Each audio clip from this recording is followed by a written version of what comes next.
Bueno, güey. No, es que como que No, llevo 2 semanas esperando que me consigan una chela, no me hagas eso. Oye, perdón, pero yo ya he tenido que recurrir al mercado negro acá en Coyoacán, ya Pues, ves que... güey, pues pasa Hay el. mercado negro de chelas, por favor, dame los datos. Yo ya necesito mi droga, por Dios. No hay nada, debo decir que no hay nada más fácil de organizar socialmente en un país donde a un tipo se le ocurre poner ley seca que armar un mercado negro instantáneo de cerveza. Así que Para mí el mundo Mad Max empieza cuando se acaba la cerveza. No pensé que fuera tan adicto, pero sí, el fin del mundo es cuando se acaba la cerveza. el verdadero Afortunadamente, apocalipsis comienza ahí. sí. El que apocalipsis, cabrón. Sí, Más no. bien. Chela Oye, López. que por cierto, recordé en estos días, mi querido Alonso, este último libro, el libro póstumo de Carlos Monsiváis, que de hecho yo lo iba a presentar y se fue al hospital 2 días antes de la presentación, que se llama justo Apocalíptic, Exacto.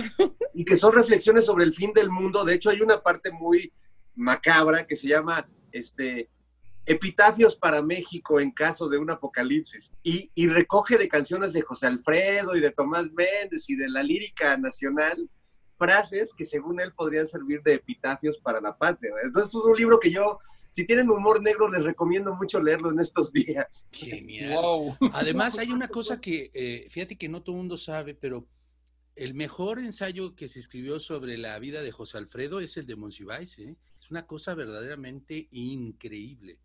Se le echa de menos, ¿no? Yo la verdad, en estos tiempos tan confusos y extraños, siempre su manera de atacar la realidad, muy aguda, a veces un poco críptica también, desde su manera de escribir, pero siempre ponía el dedo en la llaga con mucho sentido del humor. Se le echa de menos en estos tiempos. Pero fíjate que yo lo tuve de colaborador, cuando yo editaba la revista de Tower Records para Latinoamérica, él era colaborador mío. Ah, qué Y chido. nuestro acuerdo era que yo le pagaba con discos y películas. Y era bien aborazado, nunca respetaba nuestros acuerdos. Obvio. Límites. Pero era muy simpático, o sea, desde luego, con un rictus siempre de aparente seriedad, había una pequeña ahí barrera, pero siempre tenía esa sonrisa ahí, ¿no? Tipo Mona Lisa. Estaba siempre sonriendo en plan Mona Lisa. Socarrón. Sí, y con esa ironía, ¿no? Hizo textos muy buenos para nosotros, hasta sobre los Tigres del Norte. Muy metido en la música popular desde una perspectiva, pues, del investigador, del cronista, ¿no? Yo me lo llegué a encontrar alguna vez, Yo de muchos antes. años de mi vida viví en la zona rosa y siempre lo encontraba en el bazar de antigüedades de los sábados ahí, del bazar del Ángel. Pero era común encontrárnoslo en conciertos. Yo nunca voy a olvidar la última vez que lo vi en un concierto fue en uno de Marilyn Manson, que me acuerdo que pues estaban pura banda acá, súper acá, darky, digo, ahora Marilyn Manson ya no es tan darky como en aquellos tiempos, pero en aquella época era todo oscuro, y en medio de todo una cabecita blanca ahí paseándose, que era el buen Monsi, muy, muy gran personaje. Bueno, oye, y por Mi Madre Bohemios, ¿te acuerdas? Esa selección que hacía de frases de los políticos, las más estúpidas, que ahora tiene un gran acervo, la verdad. Claro. Era muy divertido. Y también me acordé ahorita de lo que hizo, acuérdense lo polémico que fue cuando se puso a defender a Gloria Trevi, ¿no? Sí. Fue como... es que cayeron todos ahí. Sí. En fin, el buen Monsi. Además era muy simpático cómo contestaba el teléfono, se hacía pasar por su tía o su abuela, no me acuerdo. La tía. Ajá, sí, no, era una cosa increíble. Bueno, en fin. Pero bueno, es un inicio perfecto para una charla sobre libros y música, pensar en Monsiváis. Recordando a Monsiváis. Pues bienvenidos a Para Hablar en Libertad, de la Brigada para Leer en Libertad, desde casa, quédate en casa leyendo. Y, como saben, estas últimas semanas hemos estado haciendo algunos programas temáticos y de pronto decidimos darle un juego a esto de la literatura. El primer programa temático que hicimos fue uno sobre cómic. La semana pasada nos pusimos a jugar sobre el cómic y el cine, y ahora hemos decidido armar este programa sobre pues literatura y música, así que le doy la bienvenida a estos dos enormes amigos de la brigada, solidarios a más no poder. y que nos están salvando en esta cuarentena. Bienvenido, Alonso, bienvenido, Fer. De verdad no saben qué gusto tenerlos en este programa. Y me gustaría empezar contándoles una pequeña anécdota de lo que, de pronto, cómo la música y la literatura se juntan. Cuando yo era groupie, quinceañera, me la vivía en Rocotitlán, era groupie de El Juguete Rabioso. Y de pronto, un día, escuchando al Juguete Rabioso, pues empiezan a cantar una cosa que no salía en el librito de su disquito, ¿no? Y yo estaba desesperada porque yo quería cantar absolutamente todo lo que decía. Hasta que de pronto descubrí que era un poema de Quevedo. Y el rock me llevó a Quevedo. Y entonces, cosa que no saben ni lo estoy admitiendo en este momento en público, yo hacía fotocopias del poema de Quevedo y las vendía en Rocotitlán para que todos pudieran cantar. Super. Y fue el principio de esta, pues de esta mezcla de literatura y música tan sabrosa. Así que me gustaría saber cuál fue su primer idilio entre literatura y música. Bienvenidos. No, hombre, muchas gracias por la invitación. Maestro Fer, ¿quiere lanzarse al ruedo? Más, querido Alonso, por favor, maestro. Qué buen truco para pensarle bien, ¿verdad? Bueno, muy bien. Pues mira, es una pregunta difícil de contestar, porque lo que primero me vino a la cabeza fue pensar en cuál fue mi primer concierto en vivo, digamos, ¿no? Y recuerdo que tenía yo como 4 o 5 años y fue en Bellas Artes, me llevaron a ver a Mono Blanco, la famosa banda de son veracruzano, pero todavía con don Arcadio Hidalgo, su fundador, ¿no? ¡Wow! Que es pues de la punta de la pirámide en una gran estirpe ahí donde hoy Patricio Hidalgo sigue haciendo maravillas. Y recuerdo que mi abuelo estaba en aquel entonces con nosotros, mi padre, gente pues muy abocada a los libros, a la literatura, y me hicieron notar que lo que se estaba cantando pues era importante, era trascendente, ¿no? Y fue como el primer momento en donde se sembró como pues esa posibilidad. También recuerdo que me quedé dormido y que me aburrí un buen rato y vaya, no se imaginen, ¿no? Al niño de 5 años así intelectualizando el concierto de Mono Blanco, ¿verdad? Y después, desde luego, con la música de casa, ¿no? Que se escuchaba en casa, la música infantil, Paco Ibáñez, creo que de pronto luego se nos olvida, pues, que, como decía justamente Darío Jaramillo Agudelo, la literatura, la poesía de las canciones, pues es siempre nuestra primera aproximación a los libros, ¿no? Es la forma más fácil, más sencilla de que las palabras de pronto se queden en la memoria a través de sus rimas, de sus fórmulas perfectas, y de que impacten nuestro día a día como parte de la banda sonora, ¿no? Podría seguir y pienso ahora pues en el rock de mi adolescencia, ¿no? Siempre me importaron las letras, siempre me importó vincularme con pues bandas que, si no bien dijeran algo muy serio, muy profundo, fueron al menos provocadoras, ¿no? Y a la fecha he seguido con esa pasión. Por eso me gusta juntarme a tocar con buenos hacedores de canciones, como mi querido Fernando Monocordio, a quien le cedo la palabra en este momento. No, pues me encanta escucharte, Alonso, porque finalmente creo que algo que nos hermana es también haber tenido la fortuna de que nuestra infancia, que es un privilegio que en México lamentablemente no es común a muchas personas, tuvimos acceso a libros y a música. Y no solo eso, sino en tu caso, bueno, a personajes importantes de la cultura mexicana, pero creo que eso es un lujo, ¿no? Que con el paso de los años uno va valorando esas primeras lecturas, esos primeros discos. Y yo, pues tuve la fortuna de que también había libros, había música en mi casa, mis papás eran lectores y melómanos, y yo tengo dos primeras referencias muy claras y que adoro hasta el día de hoy. Una, me acuerdo que mi papá tenía este disco rojo con la cara de Antonio Machado entre llamas, de Joan Manuel Serrat. que es Cantares, ¿no? Bueno, donde venía la primera canción de ese disco, el lado A, primer track, es Cantares. Todo pasa y todo queda, pero lo nuestro es pasar. Y a mí me acuerdo que esa canción, aparte de que tiene un arreglo musical hermosísimo y me gustaba, la bailaba y todo, me recuerdo yo preguntándole a mi papá, ¿qué significa esta frase? ¿Cómo que todo pasa y todo queda? Pero me resultaba completamente críptica, ¿no? Y creo que es una frase que siempre es una pregunta abierta, ¿no? Recuerdo mucho este disco, recuerdo mucho Facundo Cabral también, su disco de No soy de aquí ni soy de allá, que salía con una barba enorme, y yo lo veía y decía, yo de grande quiero ser barbón como este señor.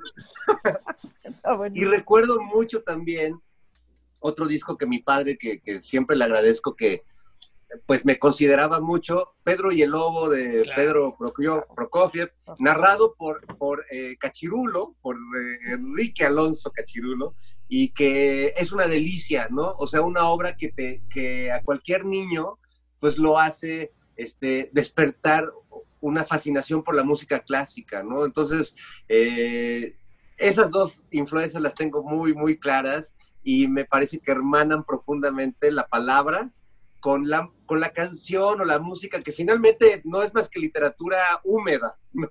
Sí, fíjate que, perdón, Marina, nada más quiero decir no, algo. tú adelante, con todos los años sigan. Con todos los años que tengo de platicar y de hacer cosas con Fernando y tal, nunca lo había escuchado decir esto de Serrat, y me cimbró mucho porque yo destruí a base de darle vueltas una y otra vez el cassette de Serrat cantando a León Felipe. Sí. Y entonces me vino este recuerdo, la de Vencidos, dedicada a Don Quijote, que por eso a mí me pusieron Alonso, me fascinaba, ¿no? Entonces yo la oía una y otra vez. A la larga, al paso de los años, hasta utilicé un sampleo de esa canción para un tema que compuse. ¡Qué maravilla! Pero lo que me cimbró ahorita fue recordar que no sé por qué razón, un día estaba yo de niño en la sala de la casa escuchando otra vez el disco, y ahí hay un poema de León Felipe que es la canción Marinera, y me acuerdo que estaba yo acostado en el sillón y de pronto me puse a llorar, pero yo no estaba triste, ¿no? Y me desconcertó mucho el conmoverme con lo que estaba escuchando, ¿no? Y eso sí lo tengo muy presente porque fue un parteaguas. Es la primera vez que una música con poesía me hacía llorar, ¿no? Y yo no entendía por qué. Eso no se lo dije a nadie entonces, pasaron muchos años para que lo comentara yo, pero en fin, lo de Serrat es un punto ahí en común importante, ¿no? Bueno, agrego algo más porque yo creo que tanto a ti, Alonso, como a mí siempre nos ha gustado justo ese puente, y de hecho tenemos otros amigos que comparten esa fascinación, el mismo Pepe Gordon, del puente entre la poesía, la música. Creo que Serrat hizo un trabajo maravilloso en ese sentido, claro, con Machado, con León Felipe y con Miguel Hernández, claro. Autor que hoy está particularmente de moda porque el doctor Gatell debuta esta noche. Yo creo que esa es una travesura tuya, ¿verdad, Marina? Yo no fui. Yo juro que yo no fui. Ahora, me muero de ganas y estoy esperando. No lo quiero. No, pero está muy bien. Pero creo que eso va a suceder ayer. Porque esto sale el jueves. Ese otro disco de Serrat interpretando la poesía de Miguel Hernández, me parece, a mí además el disco me lo regaló hace un año en mi cumpleaños en vinil Pepe Gordon, y no sabes qué belleza, porque creo que son la música, ponerle música a un poema así, hace que ese poema se vuelva viral, ¿no? O sea, que se potencie. Yo lo he hecho con poemas de Paz, de Sabines, lo hemos hecho, y creo que es un ejercicio que se vale en la poesía, ¿no? O sea, porque realmente no es que uno le componga música a un poema, Alonso. Uno realmente encuentra la música que el poema ya tiene. Totalmente.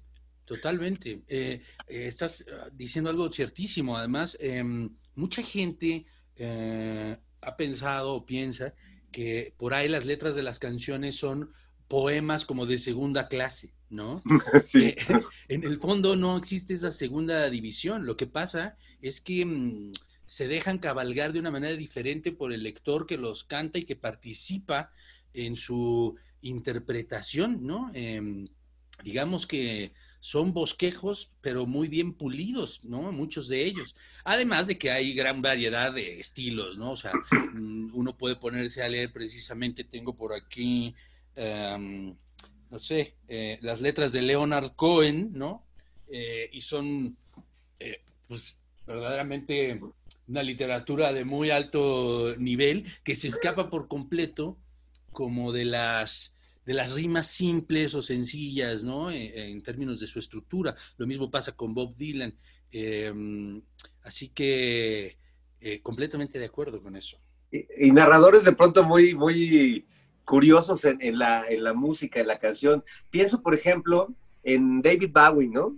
Que sin ser precisamente reconocido como una gran pluma como Dylan o Cohen o el mismo Lou Reed, la narrativa de Bowie es tan particular, tan contemporánea, experimental, pero además es un gran contador de historias, ¿no? Entonces me gusta mucho que sin ser un preciosista de la narración, logra crear un tono y una atmósfera muy, muy especial en sus canciones. De acuerdísimo. Y ahorita que dijiste lo del contador de historias, y dije, bueno, estamos citando a grandes de la música anglo, ¿no? Pero la verdad es que pensando en la música en español y de rock y de pop, tú tuviste la fortuna de, y yo también, de entrevistar a Cerati, ¿no? Que no sé cómo lo veas tú, pero además de gran guitarrista, cantante, o sea, era un letrista formidable que sabía contar historias y además ocultarlas, ¿no? O sea, yo acá en mi laboratorio cuando platico con alumnos y nos ponemos a analizar letras y eso, de pronto les dejo varias de Cerati porque pues ven a un estadio entero cantando y brincando como locos por una canción como, no sé, Hombre al Agua o El Séptimo Día, pero cuando se ponen a desmenuzar la letra, o Ella usó mi cabeza como un revólver, por ejemplo. O T para tres. T para tres, ¿no? Y cuando te pones realmente a hurgar los entresijos de la canción, te sorprendes muchísimo por las capacidades líricas de este hombre, ¿no? Sí, a mí me encantó Yo siempre fui muy, muy admirador de su música, incluso de sus letras, porque me daba cuenta de que sin ser un poeta natural como lo es Spinetta o Charly García, sí era un tipo que se preocupaba mucho y que era muy cuidadoso. Cuando yo lo pude entrevistar, que fue una charla maravillosa que está ahí, por cierto, en YouTube, me acuerdo que él decía que lo suyo no eran las letras, que a él le costaba mucho trabajo acceder a la lírica, que lo suyo era vivir a 10 centímetros del suelo, me decía, y que lo suyo era lo musical. Pero creo que sí construía muy bien sus letras porque creo que tenía muy buenas referencias literarias, además. Exacto. Es que ese es el punto. O sea, no, mi sensación es que de pronto, sobre todo las nuevas generaciones, pues creen que se descubre el hilo negro y que no viene de nada. Atrás viene un bagaje cultural y literario brutal que logra llegar a esas letras maravillosas, ¿no? Claro. Absolutamente. Ahora sí que el gusto por la belleza no debe circunscribirse como a una sola disciplina. Lo que pasa es que de pronto, con los avances, no solo de la tecnología, sino del conocimiento en sí mismo, sin querer, nos vamos también especializando demasiado.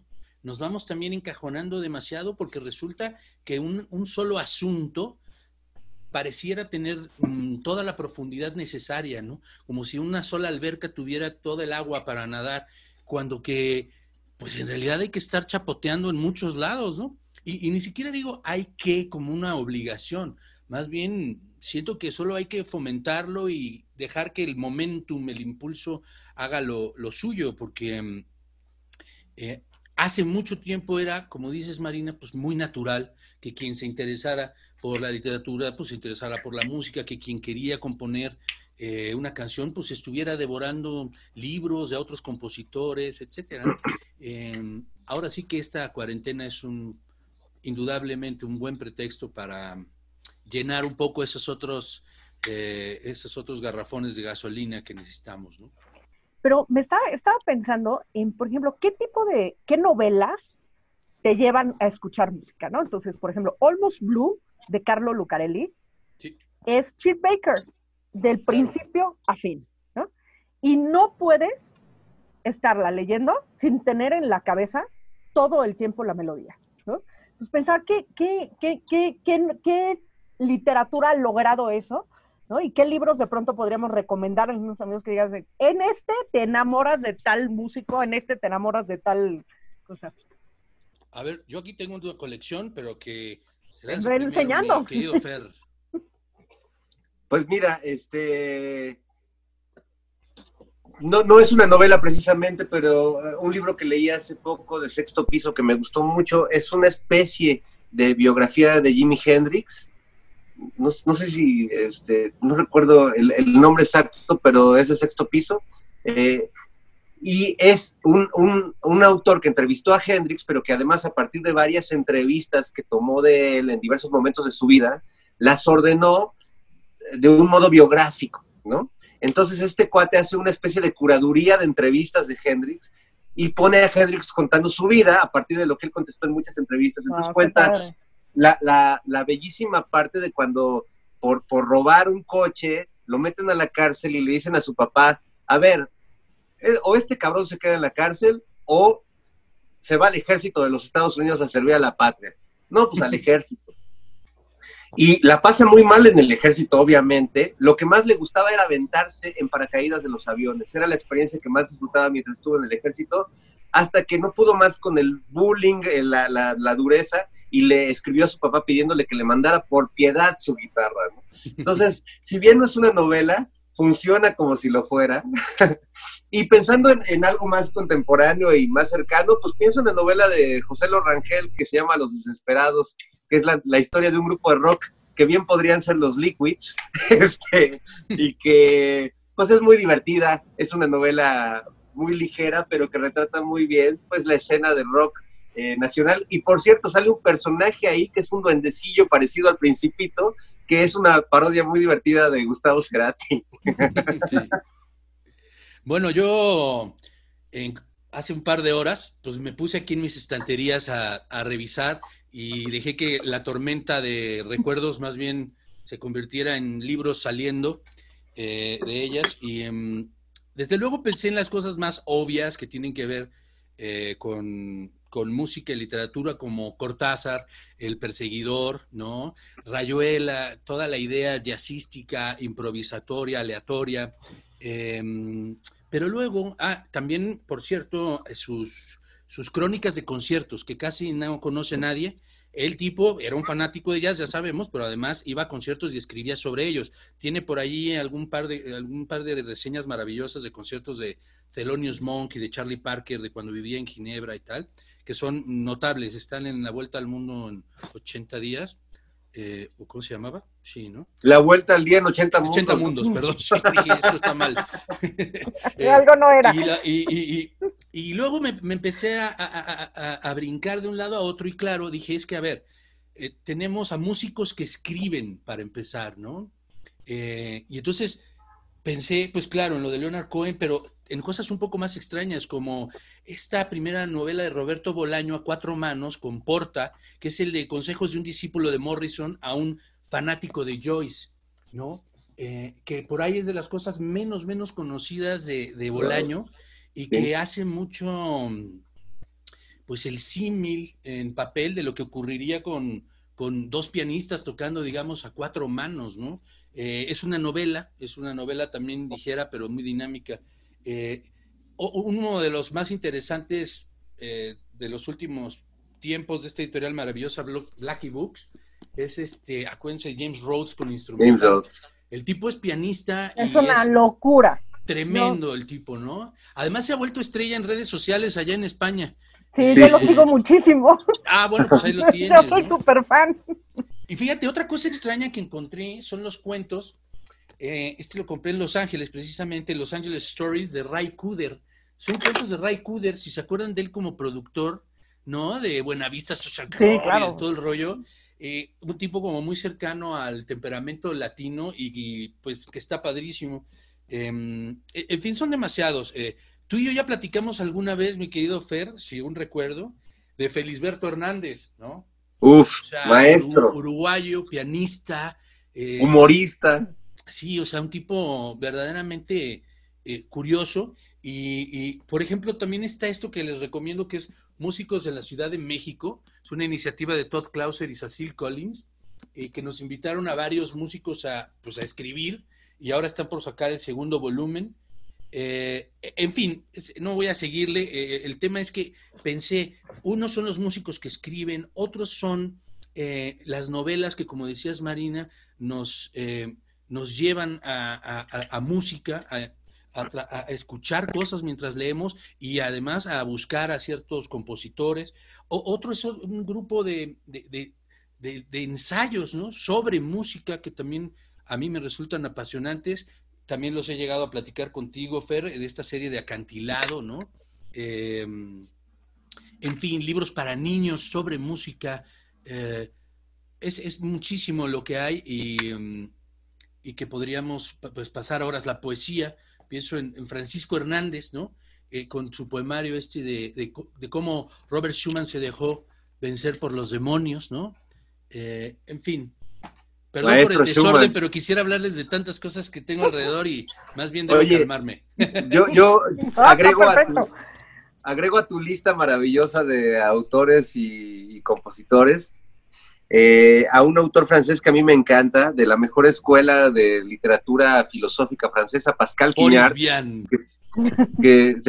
Boris Vian, también. Ahora estoy leyendo que se mueran, ¿cómo se llama? Que se mueran los feos.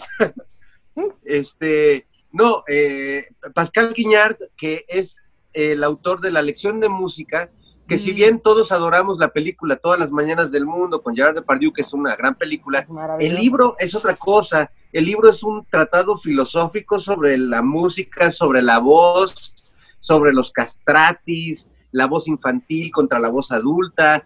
Es una belleza muy profunda, porque además Quignard escribe como fragmentariamente, como Cioran, ¿no? Pero se los recomiendo muchísimo. Si vieron la película, que seguramente todos hemos visto Todas las mañanas del mundo, claro, pues el libro es como una versión filosófica de la película, ¿no? Por así decirlo. O la película es una versión, pues, más romántica de un libro que aspira a ser más profundo. Estamos a menos de medio minuto de que esta cosa se muera. Denme un segundo y ahorita les mando el siguiente link. Ok. Oye, ¿sabes de qué me acordé? Igual lo decimos ahorita ahí, pero... Vayan haciendo su acordeón. Sí, se va a cortar, ¿verdad, Marina? Sí, voy a cortarlo, entonces, y ahorita les mando otro. Ahorita les digo. Sí. Okay. Ahora sí, cuéntanos, Alonso, ¿qué nos ibas a contar? Bueno, incluso fui a buscarlo ahorita y no lo encontré, caray, una lástima, pero Fer estaba hablando de la película maravillosa de Todas las mañanas del mundo, y me acordé de la música de Jordi Savall, ¿no? Y entonces me acordé... La viola de gamba. Claro, la viola da gamba. Él es uno de mis músicos así favoritos de la vida, y tengo muchos de sus discos con Esperión, con sus diferentes proyectos. Incluso una vez lo entrevisté en Francia. Bueno, en fin, el tema es que hizo un disco homenaje maravilloso de música medieval dedicado al Quijote. Y pensando en música y literatura, esa es una cosa, pero magnífica. Y estoy bastante nerviosito porque no lo encontré. En términos de esa relación, es bellísimo ese disco-libro, ¿no? Sí, maestro Jordi Savall. Oye, y ya yo ahora, también aprovechando pues esta época que, pues, hay silencio y hay oportunidad de recordar o de pensar en otras cosas más allá de lo contingente o lo emergente. Y entonces, unos amigos están organizando un homenaje a una banda argentina que se llama Sui Generis, donde participaba básicamente Charly García y Nito Mestre, y volví a escuchar los dos primeros discos porque quiero escoger una canción para hacer una versión, y con gran asombro descubro que son discos que, si bien en algún momento de la vida los dejé de oír porque me parecía que habían envejecido, en realidad no, o sea, los escucho muy poderosos, con una lírica, justo mi hijo me decía, pues es que lo de Sui Generis es folk, psicodélico, y le decía, no, yo no lo recuerdo así, no, ahora que lo escuché dije, wow, qué buenas letras, qué buena energía traían estos dos, y efectivamente sí creo que es una especie de folk psicodélico que por momentos puede ser muy amoroso, quizás hasta un poco cursi, pero por momentos en canciones como Mr. Jones, ¿no? Puede ser sardónico y con un humor negro maravilloso, ¿no? Entonces, bueno, les recomiendo mucho volver a esos dos primeros discos de Sui Generis, Confesiones de Invierno, y el primero, que es donde viene Canción para mi muerte, y estos temas maravillosos. Fíjate que ahora que te escucho, cómo describías la manera de interpretar esa lírica, pensé mucho justo en la palabra interpretación, ¿no? Y que un ejercicio que a mí me gusta mucho hacer por acá es como en mis talleres y eso como pedirles a aspirantes, a músicos, a compositores, a gente que esté estudiando el bajo eléctrico, lo que sea, que lean poesía en voz alta, ¿no? Cuentos en voz alta, lo que sea en voz alta. Tú y yo hemos platicado mucho sobre eso y hasta tuvimos una obra en donde pues había música y poesía en voz alta, y literatura en voz alta. Y creo que ese es un puente que es definitivo, ¿no? Entre las dos disciplinas, porque cuando pensamos en la interpretación y pensamos en una canción, al final se está ejecutando una partitura, haya sido escrita o no, se está leyendo algo en voz alta, ¿no? Un músico está leyendo con su guitarra o con su batería un texto, digamos, ¿no? Y sí. cuando nos ponemos a leer en voz alta poesía o literatura, entendemos mucho mejor como las posibilidades de la voz, que es el instrumento más inmediato. Tú como cantante también lo entiendes eso pues muy bien, pero de pronto llevarlo al instrumento resulta pues muy interesante, ¿no? Es como esta idea de yo toco, pero estoy leyendo algo y tengo maneras de leer ese algo que son mías y solo mías, ¿no? Y que van a reflejar quién soy, ¿no?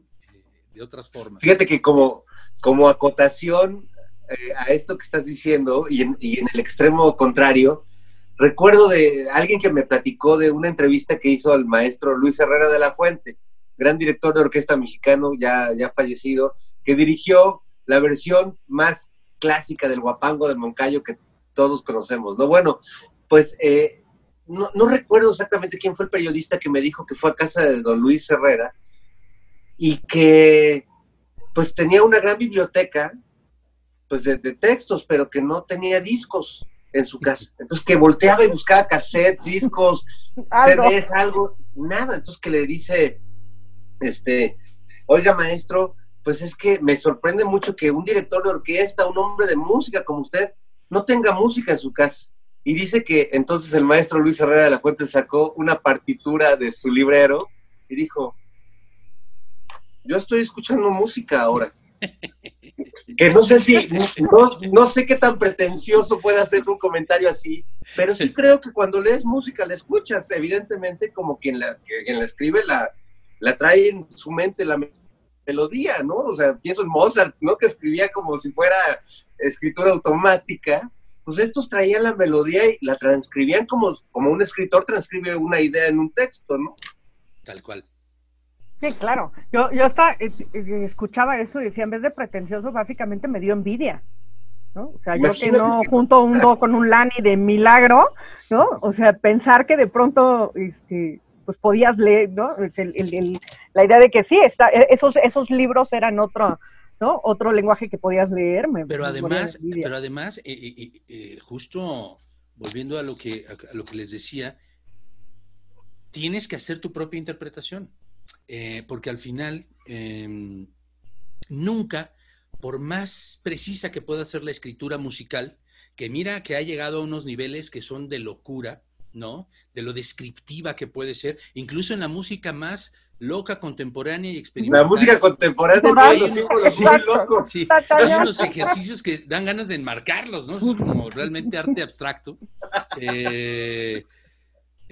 Independientemente de eso, la ejecución que puede tener una orquesta o un solo músico tocando la guitarra de una misma partitura, pues es diametralmente diferente de un caso a otro, como lo mismo es ver a distintos lectores o actores leyendo el mismo poema, ¿no? Al final se necesita la parte escénica para que lo interpretativo individual alcance pues originalidad, ¿no? Fíjate que eso que estás contando me recuerda que cuando Joaquín Sabina, después de que se había puesto tan mal, le había dado este ictus, pues él le dio una fobia, no quería salir de su casa, no le daba pánico escénico espantoso, no solo de pensar en volver a pisar un escenario le daba un ataque de pánico horroroso. Y mi padre le llamó y en ese momento todavía estaba haciendo el Festival Semana Negra, ¿no? Y le dijo, oye, quiero que vengas a la Semana Negra. Él había cantado creo que 1 año, 2 años antes ahí, ¿no? Y entonces está así como ataque de ¿cómo crees? Le dijo, no, si te estoy invitando como escritor, quiero que vengas a leer poesía. Y la primera salida de Joaquín, digamos, a una cosa pública, ¿no? Fue una carpa llena de jóvenes a la 1 de la mañana, sentados en el suelo, escuchando poesía de Sabina y de Ángel González, ¿no? Y fue lo que volvió a vincularlo con un escenario, ¿no? Extrañamente no fue la música, sino fue poder leer poesía en voz alta en frente de un público, ¿no? Entonces, bueno, pues el nivel terapéutico de la poesía está buenísimo, pero pensaba, ¿qué autores para ustedes serían los que más, digamos, como más sonoridad tienen? O sea, el que de pronto la forma de escribir la canción, pensaba de pronto en Lobo Antunes, pensaba de pronto a lo mejor en algunas cosas de Saramago, en que la forma y la cadencia de escribir, ¿no?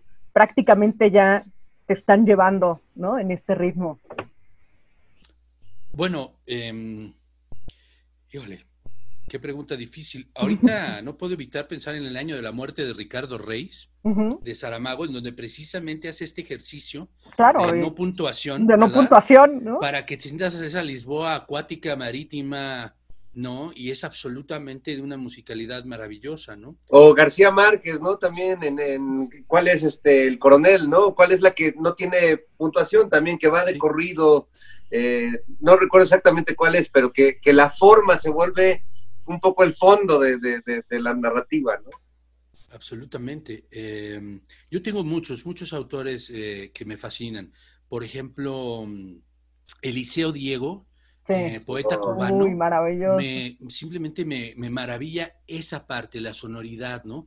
Hay un poema que yo siempre recito en mis pruebas de sonido y etcétera, y hasta me pongo luego a tocar mientras lo recito, y esto es el de La calzada de Jesús del Monte, ¿no? No lo voy a hacer en este momento, no se preocupen, muchachos. Ahí lo tienes, mira, ¿no? Yo soy verdaderamente fanático, ¿no? Y de su hijo también, que claro, es un escritor, de Lichi. Y además de que era un personaje, bueno, una persona entrañable, ¿no? Eliseo Alberto. Sí, súper lindo. La musicalidad de Eliseo Diego me parece verdaderamente maravillosa. Hay un otro que me encanta, desde luego, es Italo Calvino, pero estaba pensando mucho que ver, sí, buenísimo. Claro, pero estaba pensando que eso tiene muchísimo que ver con las traducciones, y ahí ya es otro cuento, ¿no? Porque sí, es alguien más leyendo esa partitura, ¿no? Y haciéndola sonar. Creo que tendría que pensar más en el español. Oye, Alonso, y yo estoy leyendo una recomendación que me hizo tu abuelo. Aprovechando. Yo claro. Por supuesto. Librazo. Por supuesto.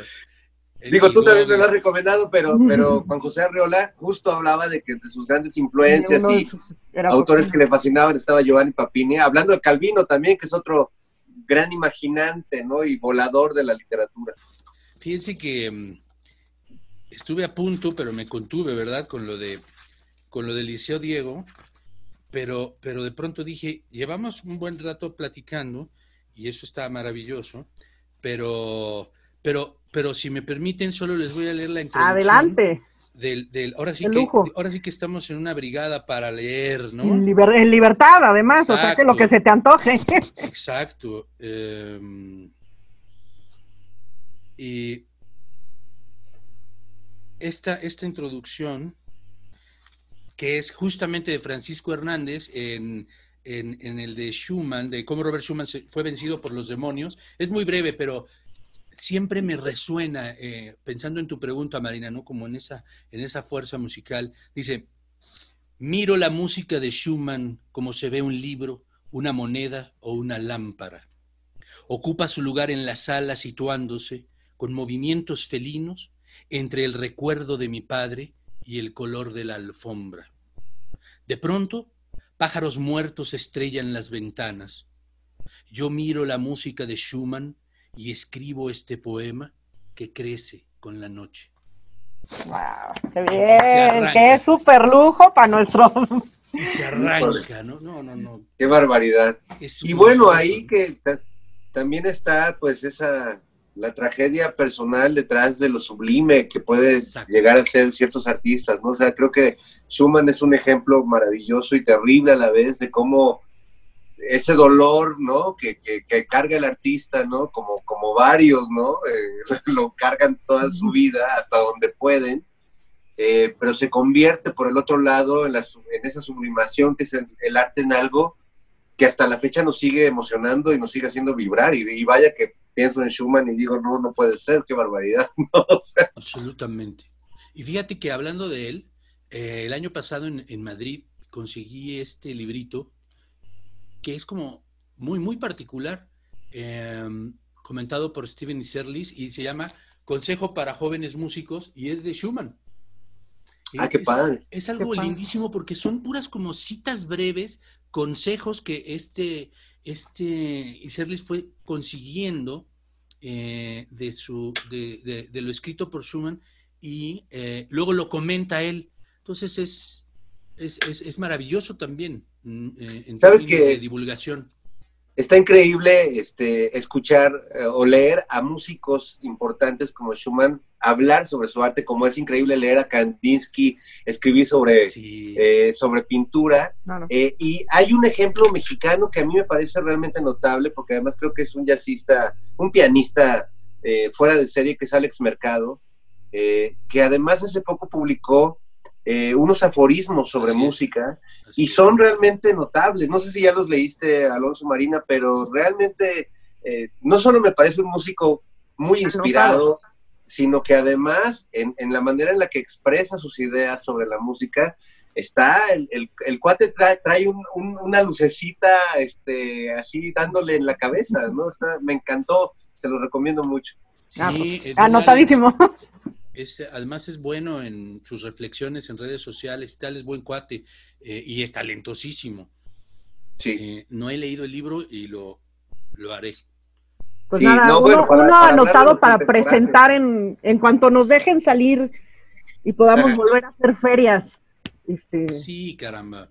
Sí, podemos volver a... ¿Te acuerdas cuando echamos ferias? ¿Te acuerdas cuando echamos ferias? Bueno, pues exactamente, para la siguiente, anotadísimo ese libro. La verdad es que qué súper lujo tenerlos, qué rica conversación.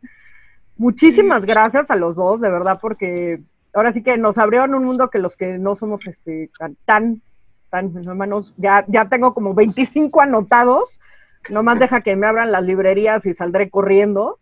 Por cierto, una pregunta, ¿qué libro comprarían nada más que te dejen abrir una librería? ¿Tienen algo ahí que digas, hijo, bueno, es que me agarró exactamente en medio y yo lo quería y nomás que dejen que abra, salgo corriendo? Me encantaría, porque la estoy leyendo en electrónico y la estoy disfrutando mucho, pero no, mi computadora colapsó hace un mes, justo cuando empezó la pandemia, entonces leer en el celular es horrible. Entonces me encantaría conseguir la novela de Guillermo Arriaga, Salvar el Fuego. Va increíble hasta donde la voy leyendo, es un narrador, me encanta, no, me prende, es un narrador incendiario, y esta novela está genial, y me encantaría poderla tener en papel y poderme dormir con el libro como a mí me gusta, porque a mí me gusta dormir con libros, sobre todo en esta época en la que no puede uno dormir con nadie más, ¿no?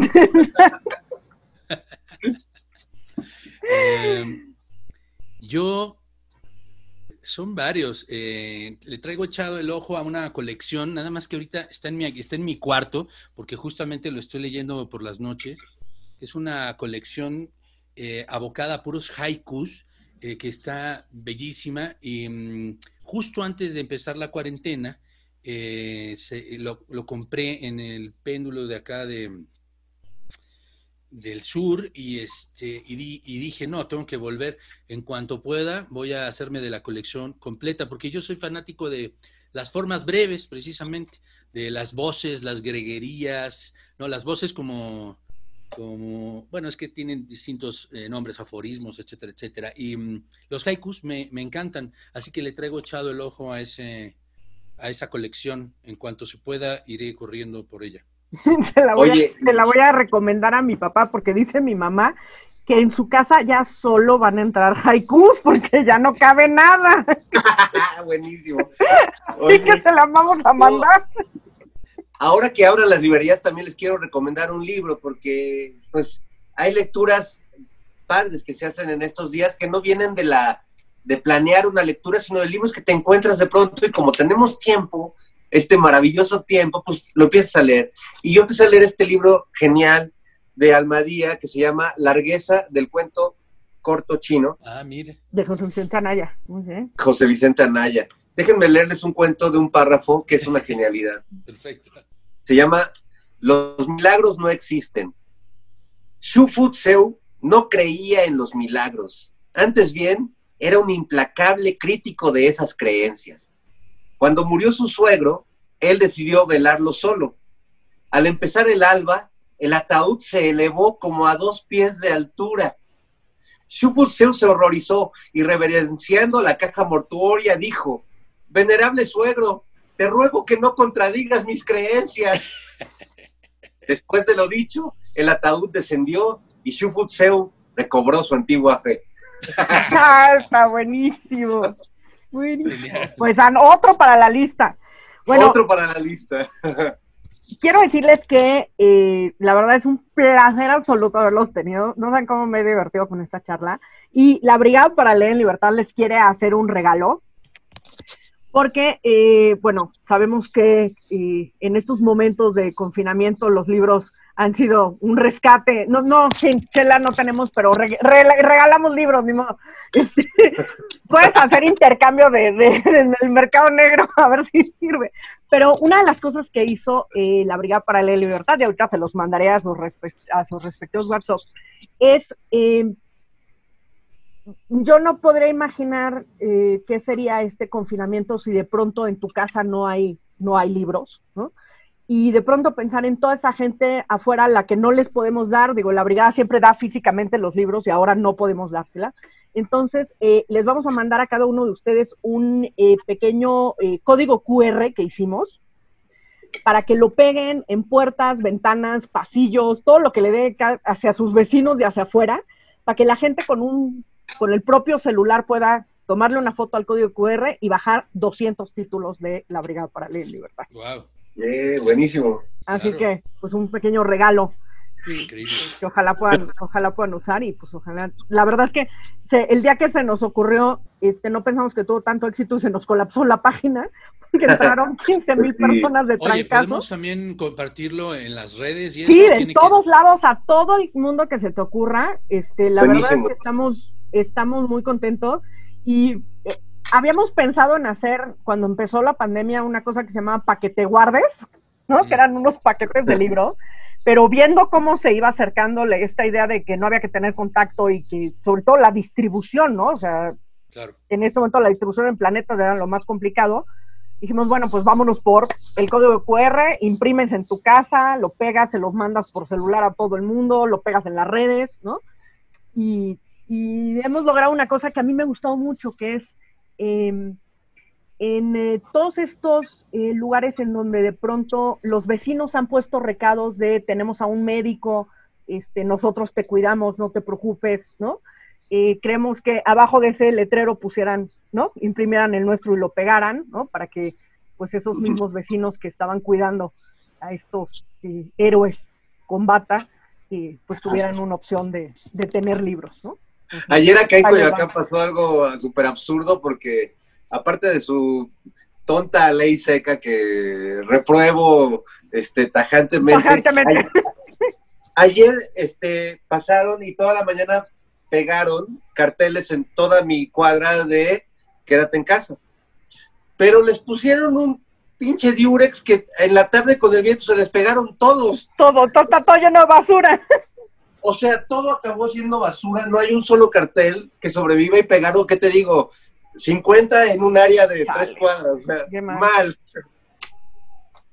Pero bueno, en fin, quédense en casa, si no vieron el cartel. Y también léanle a los vecinos. Ahorita que te asomaste por la ventana pensé que ibas a decir algo. Ibas a reclamar. ¿No? ¿Y sabes quién hizo eso? Ayer o antier, nuestro queridísimo Casar. Eduardo Casar, sí. Ay, ahorita mismo lo recuperamos para poner un cachito en el programa. Porque... Ajá, ponlo, está ahí. Creo que su hermano fue el que lo publicó, pero el gran Casar estaba ahí leyéndole poesía a sus vecinos. Hay que leer poesía. Me recuerdan una cosa muy bonita. En el libro autobiográfico que escribió mi abuelo, que se llama Para parar las aguas del olvido, cuenta la historia de los cinco amigos de la infancia, ¿no? Que mi abuelo, su hermano, el poeta Ángel González, y 2 amigos más que se me acaban de ir el nombre. Y estos 5 amigos, pues en plena guerra, en donde de pronto tenías a 5 adolescentes que no podían salir, que los tenías que tener encerrados todo el día, que no había televisión, no había internet, había libros. Y esos escritores y esos personajes de esos libros eran sus amigos. Y entonces ellos, pues Darío era amigo suyo, y Hernández era amigo suyo, y no, o sea, eran sus amigos. Y cuando caía una bomba, recitaban un poema. Oh. ¿No? Que era la forma de pelearse contra, ¿no? De regresarles esa bomba. Entonces, no podían abrir completa una ventana porque había mucho miedo, entonces abrían un pedacito de una ventana y recitaban un poema. Así que no es una mala idea hoy abrir las ventanas para recitarle a los vecinos. Muchísimas gracias, de verdad que es súper conversación. Qué buen cierre te acabas de aventar, Marina. No, gracias. No, al revés, mil gracias a ustedes, de verdad que es súper lujo. Cuídense muchísimo, por favor. Mantengámonos en casa. Mantenernos en casa significa no colapsar nuestros sistemas de salud, cosa que es importantísimo. Y pues intentar ayudar todo el mundo. Si saben de gente que está haciendo comida, si saben de gente que está haciendo cosas, mándenos porque vamos a hacer una pequeña sección en el programa de ayudar a los que están ayudando. Okay. Muy bien. Así que muchísimas gracias y cuídense mucho. Gracias, Reina.